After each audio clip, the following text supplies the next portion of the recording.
Well, good morning, good evening, good afternoon, wherever you may be in the world. Today we're going to be talking about the angel Shushienae. Now, it's a bit of a gobful, so I'm going to just call her perhaps Shush as we go through this. Now, Shush is the angel of purity. Before we get into the video, just a reminder, when we talk about angels, clearly we don't really have to worry about the use of their name. A name definitely does help to personalize your connection, but it's actually the intention that's important. Before we get any further, though, I just would like to welcome you to the channel. If you're new to the channel, if you're a returning visitor, of course, as always, thank you so much for being part of the journey, part of the community here. And just a reminder to everybody, your thoughts, your opinions, your experiences, beliefs are encouraged, invited, welcome, and appreciated should you choose to share. Because, of course, my way is not necessarily the same as everybody. We're all different people, and we may have different approaches, and we may also have had different experiences that lead us to different conclusions. So whatever you want to share will actually be quite welcome. Now, without further ado, let's crack on. I just want to give you a little bit of a thumbs up before we get into it. You may actually hear the patter of galloping feet going through my house at the moment. This is because I've got a puppy, and I've actually decided that I'm just going to push on through it because I have to keep re-recording slides because he's so energetic. You can imagine. It's like having a toddler. Anyway, moving on. So the first thing I guess that we can talk about with Shush is that her primary task is actually, or her goal of creation is this purity, purification and detoxification, if I can actually wrap my words around it or wrap my lips around it. And when we talk about this, we're talking about across all the layers of the aura, but it also refers to the environments in which we live. And we'll go into that a little bit further in a moment. She's one of the lesser archangels, so I think it's important to actually talk about what is a lesser archangel. So the first thing I guess to acknowledge when we talk about lesser archangels is that they're smaller in size than the greater archangels like Archangel Michael. They've got extremely tall auras. I believe, or my understanding is that the greater archangels generally tend to manifest at about 11 or 12 foot tall, whereas the lesser archangels aren't quite that size. They're also white light angels, and generally if they manifest and you've got clairvoyant skills, the capacity to see at the, I can't remember, I'm struggling with the words to think of it. Do we call it the mental plane? Do we call it the astral plane? Whatever. If you've got capacity to see spirit, then you may be able to see angels, because just because you can see a spirit doesn't mean that you can see angels either. But if you're able to see them, they have bright and shining faces, which is generally framed if you're lucky enough to see it. Okay. So just to be clear, I don't always see it either. Generally, I see them as light beings, and very rarely will I actually see them in their fullness. They tend to have dark eyes, and these eyes are very open, and they tend to communicate through their eyes, I guess, more than anything else, because they're able to see very deep within, and they can convey the thought. Now, of course, when we talk about divine communication, we're talking about a balance here of being able to communicate via the heart chakra, if you've looked at your chakra stuff, and through the third eye. Anyway, their focus is, excuse me as I have a cough, more generally, their focus is on group relationships and to support humans to develop a bond with one another as we work and play together. You know, this whole idea of teamwork. Also, they're very active, okay? The idea of the whirling dervish, or not the idea, well, yeah, okay, I'll say the idea because that's a human concept. Perhaps that came about from the lesser archangels, because they're very much aware that vibration can be created through dance and through circles. Now, if you're a happy and joyous person by nature, then it's most likely that you are working with the lesser archangels, especially if you feel that there's a song in your soul or whatever, and especially also when your circle of friends and family is kind of vital to your stability. If you enjoy a good dance and a party, though, you may well be carrying a fragment of their energy within you, certainly for this lifetime. So the thing is, the most important message is that life has a way of filling us with pollution on an level. And I'm stumbling over my thoughts. I've got notes here, but I'm trying to convey it in a way that I express it clearly. Okay, so when we have become energetically polluted, we can feel heavier, less joyous, of course.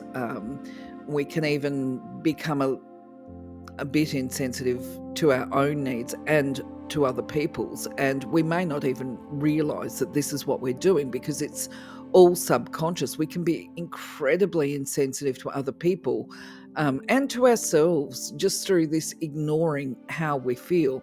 Now, this internal pollution is the residual energy of unpleasant experiences, and it's the consequence of how we have responded to those unpleasant experiences, where we've developed thoughts or beliefs associated with those experiences, and we actually absorb this pollution into our way of being.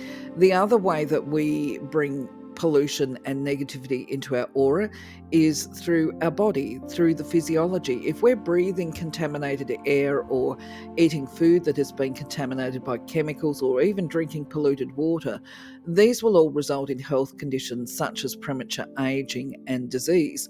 Now, I just want to come back to this business of the thoughts, beliefs, and emotions as well. If we have allowed our sense of self to be consumed by these energetic pollution contaminants, if you like, that is certainly going to have negative health impacts as well. And you will know that in yourself, because it could manifest as mental illness. It could be the anxiety and depression disorders. It could be post-traumatic stress disorder. And it could be, what else might it be? It might be physical disease and disorder.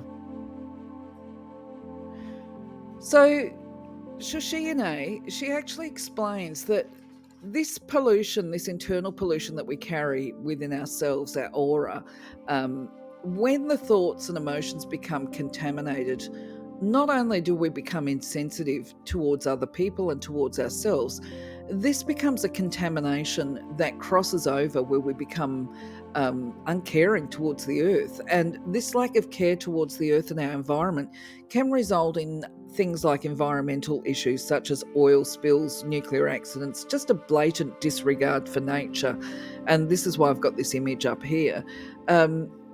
It can even be, examples of it can be when we have mining companies who have mined the ore out of the earth, depleted of the natural resources. Of course, everybody's got to make a living, and we've got to be able to use the product wisely and that kind of stuff.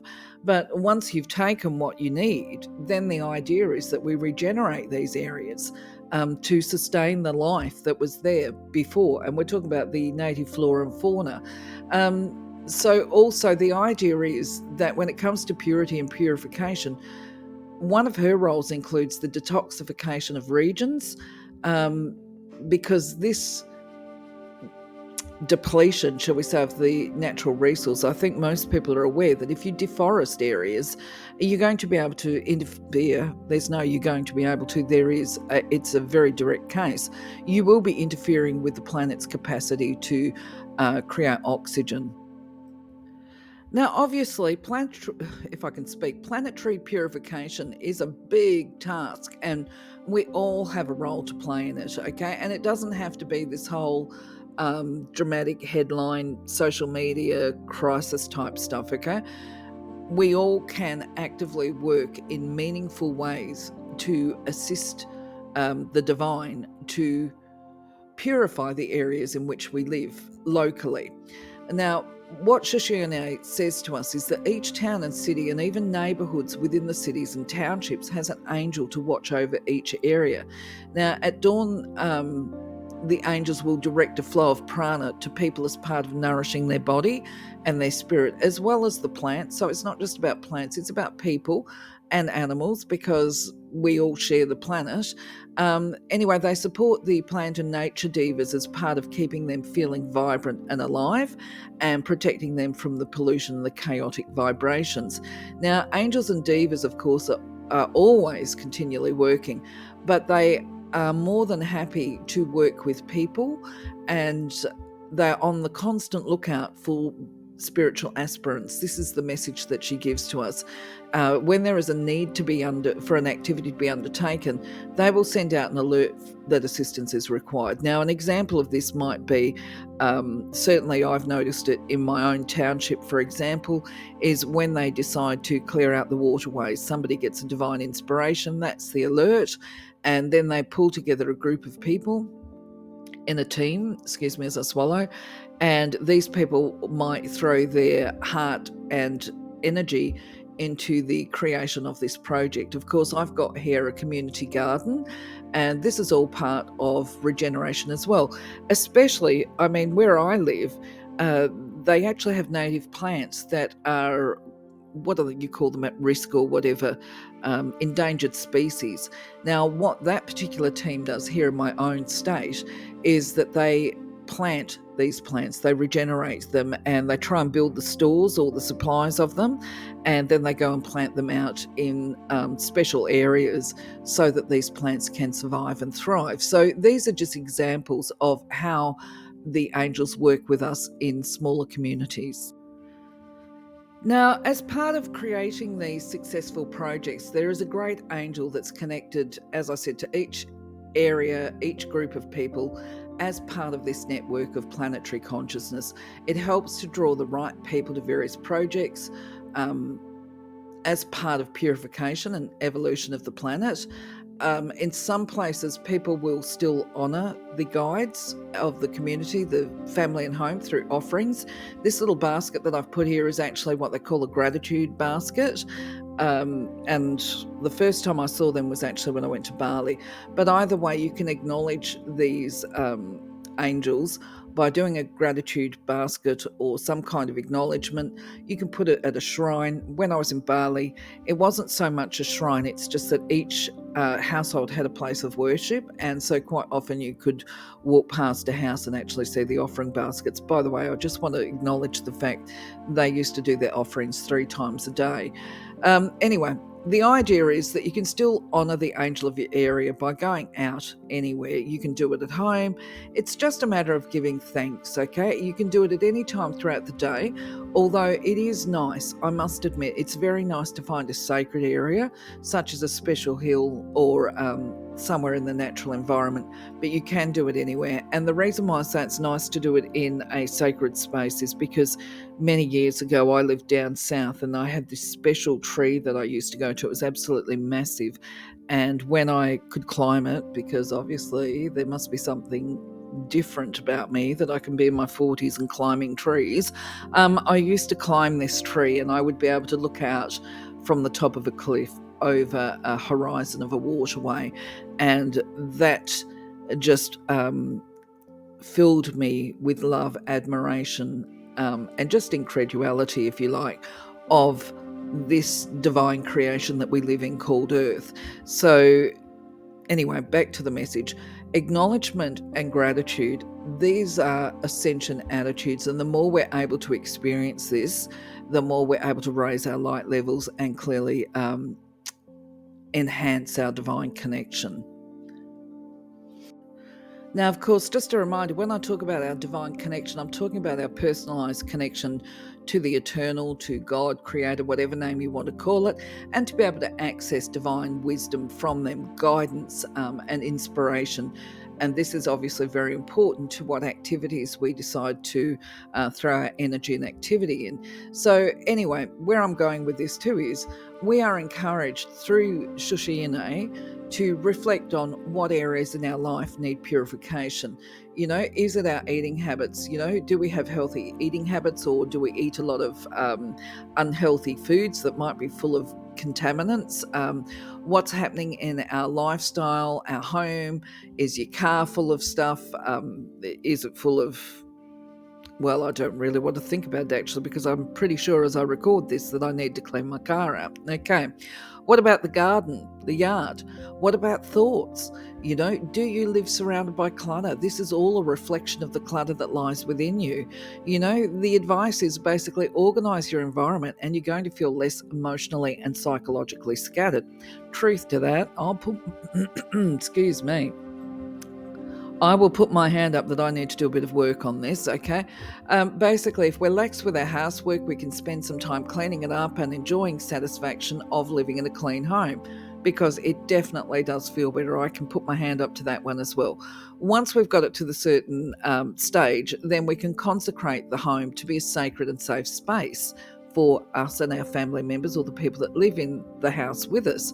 You know, if you haven't done your housework for a while, one of the things I always taught the people that I worked with, especially people that suffered and struggled with hoarding type issues, is start one room at a time. You know, set a goal, you know, and just do it little by little. In fact, I should put up a video on how to declutter for those people that do have hoarding. Menial chores such as cleaning the toilet can even be an exercise in purification. You know, as you're doing this physical activity of cleaning and purifying your environment, you can also be invoking and purifying your own aura, and you can incorporate gratitude into your habits and your activities. Now, one of the ways we can do that, I can imagine people saying, like, what, incorporate gratitude when you're cleaning the toilet? You know, well, actually, why not? Not everybody's got one. If you've got a flushing loo that takes away your waste, how blessed are you? You know, there's plenty of people in the world that just don't have access to those kind of facilities, and there's plenty of homeless people. So maybe if you don't want to be grateful for a toilet, maybe you can be grateful for a home. Maybe you can actually be grateful for the fact that you've got clothes to wash and clean. You know, all of these kind of things, they're blessings. Now, the other thing that we can reflect upon is relationships. Are you being honest within them? Do you express the truth to the important people in your life? Do you judge people in your life? Certainly, if you're judging them unkindly, you know, maybe it's time to purify your thoughts and clear this habit away. You know, when you consciously choose to stop judging people based on what they look like, or what you think or assume that they are conveying or saying because of the way they move, their appearances, whatever, then life obviously is going to get a lot more peaceful for you. Basically, the advice here is, if you're judgmental, focus your thoughts instead of on that person, onto the Creator, and choose to see the divinity within them. And just think about the divine connection as opposed to what you think of with them. You've got to catch yourself doing it though. Now, I should have pointed out before on the other slides that this idea of involving yourself in a community project, that generally happens after we've worked on purifying our personal space. So as the idea here is, as you take these actions upon purifying your personal space, now that means your home, your energy, your aura, and all the rest of it, you expand your thinking, your self-awareness, you start to recognize when you're being insensitive to other people, and when there's a lack of care, you start being more caring about who and what you are and how you live. That creates the space for you to be able to reach out in the community to do these community type activities. Now, as I pointed out in the other slide, it could be gardening activities, it might be the waterways, it could be recycling projects. You might even not join a community project. You might decide to be more community responsive to your neighbours. For instance, you might have an elderly neighbour who struggles to care or maintain their garden, or some other disability they may have. So you could reach out to them and offer to be of help to them as well. Not everybody has time, though, to be able to do these activities, but there are ways that we can still help out and be part of a community without actually going out on a limb, or, you know, especially if they're time poor.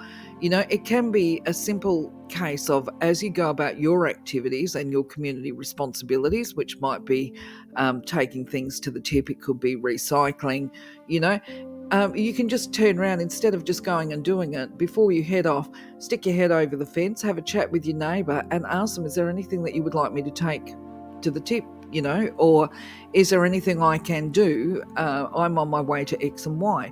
Can I help you out while I do it? If you are fortunate enough to have more time on your hands, though, of course, and you want to do volunteer work, you can always contact your local shire electorate. I don't know what they call it in the country that you live in. Locally, we call it a shire here. They usually have anywhere that's got a dedicated small government or whatever that's local, who knows what's happening within the community and who knows of the projects and programs that are underway. Now, obviously, here in Western Australia, we have websites that are dedicated to showing us what activities are happening. And if there is an area of interest, because remember, call upon the angels when you're actually trying to find the perfect activity. They're going to guide and steer you to the best program that you will enjoy, where you will feel more connected, where you will feel valued as part of your contributions.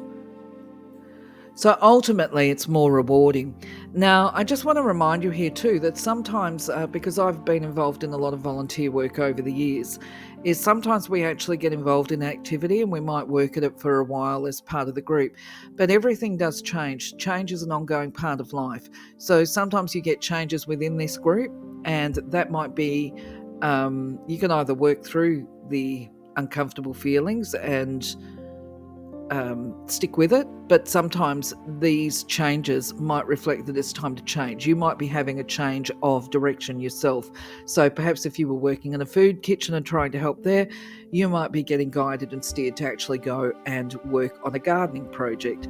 So just putting this out there for you to help you to get a bit of an understanding about it. The blessings of purification are actually countless. You're going to find the most amazing things happen in your life. It might be a case of connecting to new people who bring you great pleasure and joy. It could be new opportunities.